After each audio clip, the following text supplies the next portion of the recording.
Oh, now the IOC wants to go after Russia. I can already predict how this is going to work out. I'm not even going to give you a prediction.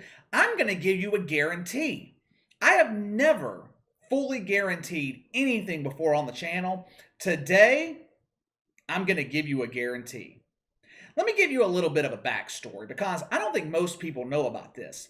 Did you guys know Russia was banned from the Olympics this year? Did you guys know that?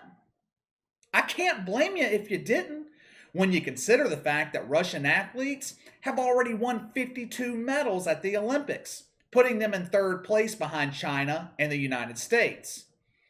Who in the hell would have known Russia was banned from competing?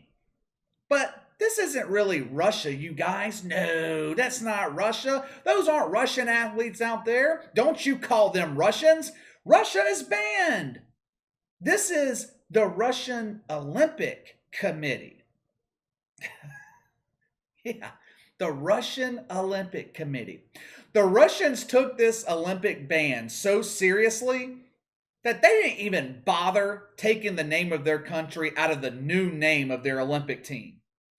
Even though there are 334 Russian athletes competing in the Olympics, Russia is supposedly banned for running a state-sponsored doping program. When the steroid scandal came down in Major League Baseball, what was that, 15 years ago? Bud Selig and the MLB front office, they simply pretended that players were not using PEDs. They just turned away, didn't look at it. Oh, that's not happening. The damn Russians were supplying their athletes with PEDs. Now, this is speculation on my part, but knowing the Russian government, I would imagine they weren't giving these athletes a choice either. It was either take these steroids or you mysteriously fall out of an enclosed building. Russia has supposedly been banned from international competition since 2019. The ban goes all the way through 2022. Yet somehow they're going to be competing in the Winter Olympics here in just a few months. But don't worry. The International Olympic Committee, they have imposed heavy restrictions on the Russians. What does this punishment look like? Well, they are not allowed to wave the Russian flag or play the Russian national anthem. By God, that sounds like a woker's wet dream here in America. The damn idiots over here, they would beg the International Olympic Committee to impose that punishment on the United States. The IOC's punishment on Russia, though, it gets stricter. Check this out. They're not allowed to have the word Russia on their uniform. Unless, of course, it is accompanied by the words neutral athlete. And that is the extent of the punishment. For running a state-sponsored dope program, the International Olympic Committee put Vladimir Putin and Russia in timeout. However, if you are a proponent for equal justice under the law, not social justice, I said equal justice. If you are a proponent of equal justice, I have some good news for you. The IOC is once again investigating the Russians.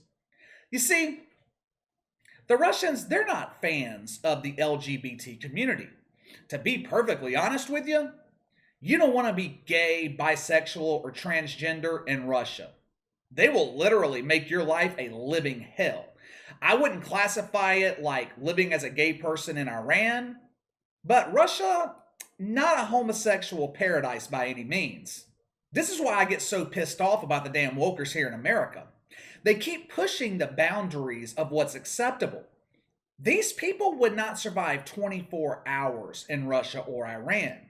They take advantage of the tolerance here in America. It aggravates me. Now, the IOC is investigating Russian media for the use of anti-gay and anti-trans slurs during Olympic broadcast and Olympic coverage. I'll give you some examples. One member of the Russian parliament said on statewide television that he was disgusted by gay and transgender people. He called it smut, perversion. Another former member of the Ukrainian parliament said that he didn't think members of the LGBT community have any prospects in Russia because they love men while Russian men love women. A member of the Russian media put on a wig and mocked Laurel Hubbard, the transgender Olympian from New Zealand. Now, there was a nice looking blonde news anchor in the picture with the dude mocking Laurel Hubbard. If it were me, I would have been focusing my time on the sexy blonde instead of donning a wig, but to each his own.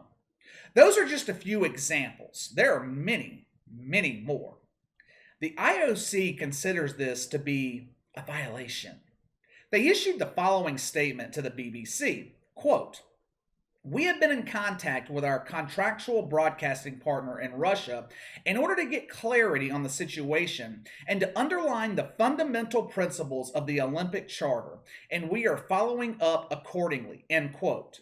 Let me just translate that for you. I should not have to translate this legalese all the time. I don't understand why these institutions can't just issue a public statement in normal everyday language. No one talks like this.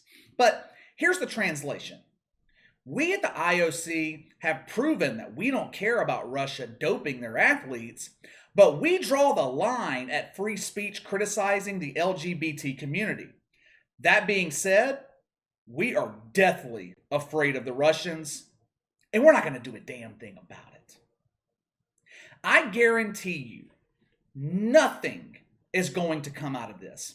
If the International Olympic Committee was too afraid to punish the Russians for injecting steroids into the ass of their athletes, what makes anyone think they're going to punish them for comments made on their own television networks? The IOC has no jurisdiction on what can be said on Russian television. This is all window dressing. This is the IOC bowing to the woke agenda. They know wokers in America are going to be pissed off about this, and they want the IOC to take immediate action. No action will be taken. The Olympics are going to be over in a few days, and this story will be forgotten.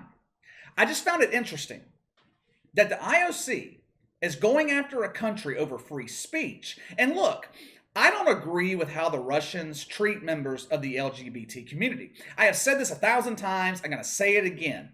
I don't care about your personal life. Sleep with whoever you want to sleep with. None of my business. My problem with the LGBT community comes with them expecting me to accommodate them and change my life. Now, there is actually one thing I do agree with the Russians on regarding the LGBT community. Wokers in America have criticized Russia for what they call the anti-gay law. This law doesn't make it illegal to be homosexual in Russia.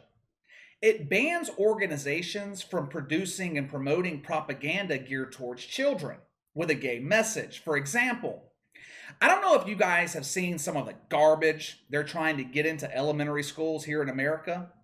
Cartoons where animals talk about being gay, or cartoons where there is a male teacher and he is teaching your young son how to beat off. Stuff like that. Propaganda. That is illegal in Russia, and it should be illegal here in America. Human Rights Watch, they call that a classic example of political homophobia. No, it is a classic example of people with common sense not wanting you to cloud the minds of our children with your own view on sexuality. To summarize, the woke IOC, they don't care if you dope your athletes, but if you publicly go after one of the causes in the woke agenda, you will be under investigation. Now, if this happened here in America where a media outlet was anti-LGBT, the IOC would ban the United States from the Olympics. But because it happened in Russia, a country where the president not only has a brain, but also has balls, we can no longer say that here in America. Our president, he's not sure what country he's living in. Hell, half the time, he still thinks he's living in Delaware instead of DC. But because Vladimir Putin has balls and strength, the IOC is not going to do anything about this. It just goes to show you it's okay to be anti-woke in Russia, but because we're tolerant here in America, you will be canceled for defying the woke agenda. All right, let me know what you think about the lack of punishment for doping and the IOC now investigating Russia for anti-LGBT commentary. Sound off in the comments below. Make sure to like and subscribe. Click the notification bell to receive all notifications from the channel. Best way to contact me is by email at btlkc84@gmail.com, KC_BTL84 on Twitter. I'll see you guys tomorrow.